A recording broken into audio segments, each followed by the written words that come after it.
Bom, agora a gente vai falar sobre política internacional. Em El Salvador, Nayib Bukele foi reeleito com uma vitória arrasadora. Segundo o Tribunal Superior Eleitoral salvadorenho, Bukele teve mais de 80% dos votos. O presidente já antecipava a vitória antes mesmo de qualquer resultado oficial e definiu o pleito como uma espécie de referendo sobre seu governo. No poder desde 2019, Nayib Bukele ganhou uma alta aprovação popular graças à política de encarceramento em massa que desarticulou gangues que haviam transformado o país em um dos locais mais perigosos do mundo. Numa entrevista coletiva, minutos depois de as urnas serem fechadas, Bukele foi questionado sobre o combate à criminalidade em outros países da América do Sul, entre eles o Brasil. Segundo o chefe do executivo salvadorenho, nas poucas conversas que teve com Lula, a segurança pública nunca foi mencionada pelo presidente brasileiro. Sí, he conversado un par de veces con el presidente Lula, pero jamás me ha mencionado el tema de seguridad. Me imagino que él tendrá su forma de el acercamiento de lo que quiere hacer a la situación. Nunca hemos conversado de ese tema. Lo que a muchos gobiernos les molesta es que El Salvador demuestra que todo se puede hacer con voluntad y que cuando un país no resuelve sus problemas, sobre todo de delincuencia, es porque no hay voluntad de resolverlos y en algunos casos porque son socios de los delincuentes.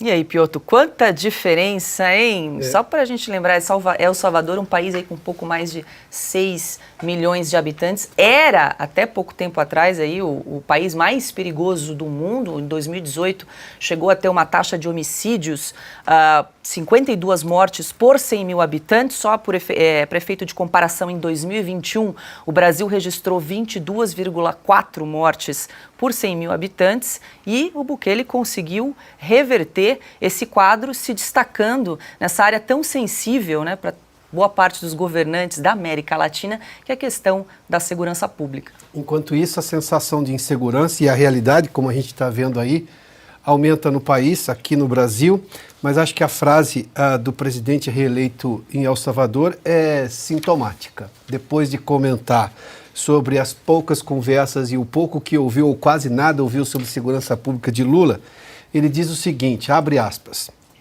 quando um país não resolve seus problemas de criminalidade é porque não há vontade de resolvê-los. E em alguns casos porque são parceiros de criminosos. Está aqui, fecha aspas, a frase do Nayib Bukele aí, agora presidente reeleito de El Salvador. Só tem uma coisa que eu acho que a gente precisa avançar no país. Nós temos uma agenda nos tribunais superiores e no governo federal que vai contra todo o anseio da população para ter mais segurança. Tudo que eles propõem não tem nenhuma garantia, muito pelo contrário, levam a um aumento da criminalidade, uma sensação de insegurança. Quando o agora senador e futuro ministro do Supremo diz assim, não, eu acho que não tem que punir pequenos crimes, não sei o quê, não sei exatamente qual é a extensão de pequenos delitos, para usar a expressão dele. Mas imagina só uma família que mora numa rua, na cidade, e lá tem um sujeito que consome drogas e, portanto, obviamente pratica violência, porque a droga não está associada a comprar no supermercado. Aquilo é tráfico. Aí ele é preso porque cometeu algum crime, um pequeno delito para comprar droga. Bom, passa por uma audiência de custódia, provavelmente não vai ficar preso. Esse sujeito volta para aquela rua. Se um morador daqueles é que denunciou ou que foi vítima desse delito, o que vai acontecer com esse morador? Daí você vê que preso de saidinha, na primeira oportunidade, a gente viu vários casos agora, no final do ano, cometeram homicídio, ou seja, mataram pessoas. Daí qual é o sentido disso? Nenhum sentido. Mas aí vamos olhar politicamente para as questões. Os governadores de oposição, os governadores, sobretudo do Sudeste, do Centro-Oeste, do Sul do país, onde você tem um trabalho para tentar, digamos, combater o retrocesso na área de segurança pública das políticas do governo federal ou da ausência de política para combater a violência no país, esses governadores precisam tomar esse discurso e avançar nesse debate. Porque se esperar o Congresso fazer sozinho, não vai fazê-lo. Se esperar que as cortes superiores o façam, elas estão fazendo exatamente o contrário. Se esperar que o governo federal faça alguma coisa, de novo, também está fazendo o contrário. Então, chega uma hora que não dá para enxugar gelo. O país é um só. Por mais que os governos aqui consigam, digamos, juntar policiais para fazer operações, você não vai ter o combate à criminalidade se o país não se envolver como um todo.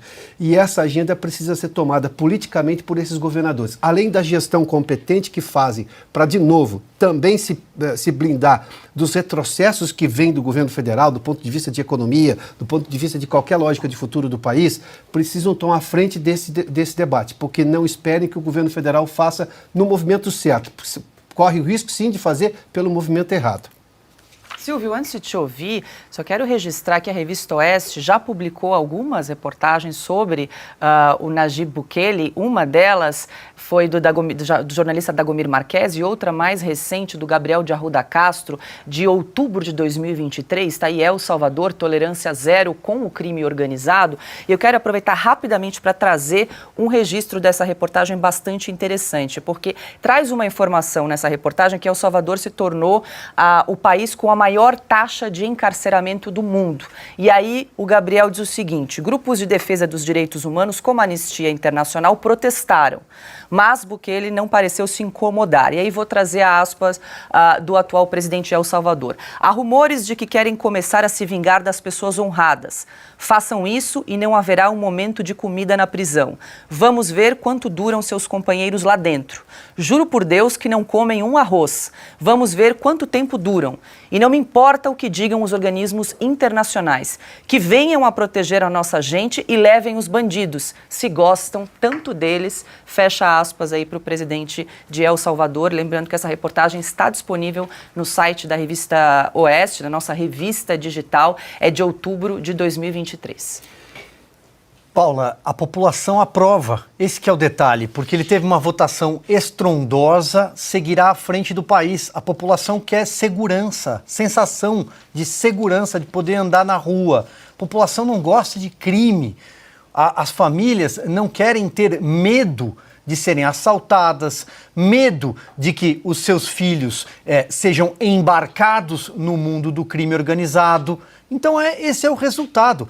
Quem é a favor do desencarceramento em massa? Quem é a favor do furto relativo, como recentemente tem sido alardeado aqui no Brasil? A esquerda. A esquerda, o Foro de São Paulo é a favor. E esse momento que vive El Salvador é muito alvissareiro perto do que está acontecendo com outros países nessa mesma América Latina. Olha, por exemplo, o que está acontecendo no Equador. O crime organizado tomando o Estado. O que está acontecendo na Colômbia, que passa a viver dias muito parecidos lá com a década de 70, com o cartel de Medellín, cartel de Cali, com Pablo Escobar. O avanço do crime organizado, as Farc. Então, é importante a gente observar a aprovação da população a um governo linha dura que combate o crime como deve ser combatido, inclusive dentro das cadeias, porque é lá onde o crime organizado se espraia, onde o crime organizado cresce. Veja o PCC nasceu dentro de cadeias. Esse é o retrato. A população aprova, a esquerda desaprova. Por que será? Augusto, falando em aprovação, né, Bukele ganhou com 85% dos votos, é o maior percentual aí das democracias no mundo, né? É uma aprovação recorde. É a voz do povo, né? E interessante é o contraste entre a votação que ele obteve e o noticiário. O noticiário dos jornais aqui, da velha imprensa, eles atribuem ao Bukele crimes futuros, assim, mas a democracia está ameaçada. Que democracia? Democracia em que o crime prevalece, eles não se queixam, os mesmos jornais e as mesmas pessoas, os representantes da esquerda, eu não vejo eles dizendo que a Venezuela prende demais presos políticos, que Cuba prende demais pessoas que discordam do governo, né? O Haiti está sob o governo dos bandidos. O que eles preferem, o Haiti ou a política do Haiti, que não existe governo, ou a política de El Salvador? O que eles preferem? O povo aprova por 80 e tantos %. Os pais da democracia aqui acham que nada, que é isso? A democracia está em perigo. Agora, eles não acham muito prender, num dia só, na capital da República, 1.000 e tantas pessoas. Isso não é a política do encarceramento em massa. Isso é o desencarceramento. Quer dizer, eles acham ruim prender bandidos. Claro, eles são a favor dos bandidos, é corporativismo. A esquerda não consegue achar que você tem de prender os criminosos e a cadeia, a situação na cadeia, vamos simplificar o que está dizendo aí o nosso presidente Bukele. A vida, você não pode ter um sistema carcerário em que torna a vida do criminoso melhor que a vida de qualquer brasileiro que, honesto, sobreviva fora da cadeia por cumprir a lei. Hoje, você tem milhões de brasileiros que não têm comida suficiente, que chegam tarde em casa, não dormem o suficiente, não comem o suficiente, não têm o direito de ir e vir por falta de dinheiro. As pessoas não passeiam. Então eles estão numa situação muito pior que a turma das 3 refeições, da saidinha, tá, das boas condições do presídio. Saem para ver a mãe, às vezes a mãe que no Dia das Mães, saem para ver o quê? O túmulo da mãe que mataram. Este é o Brasil. E eles acham ainda que nas cadeias, isso só não vale para as cadeias onde estão os 1.000 golpistas de janeiro. Mas que as cadeias do Brasil lembram masmorras medievais. Frase daquele Zé Eduardo Cardoso, né, que era ministro da Justiça. São masmorras medievais, isso porque começaram a prender os que são condenados no Brasil à eterna impunidade. É a criminalidade VIP. Essa eles defendem. A turma da Lava Jato, isso aí não pode ser presa. Eles não podem. E agora eles estão. Bandido não pode ser preso. Agora, policial pode prender qualquer um que eles arranjam um motivo para continuar, para deixar na prisão tanto quanto for possível.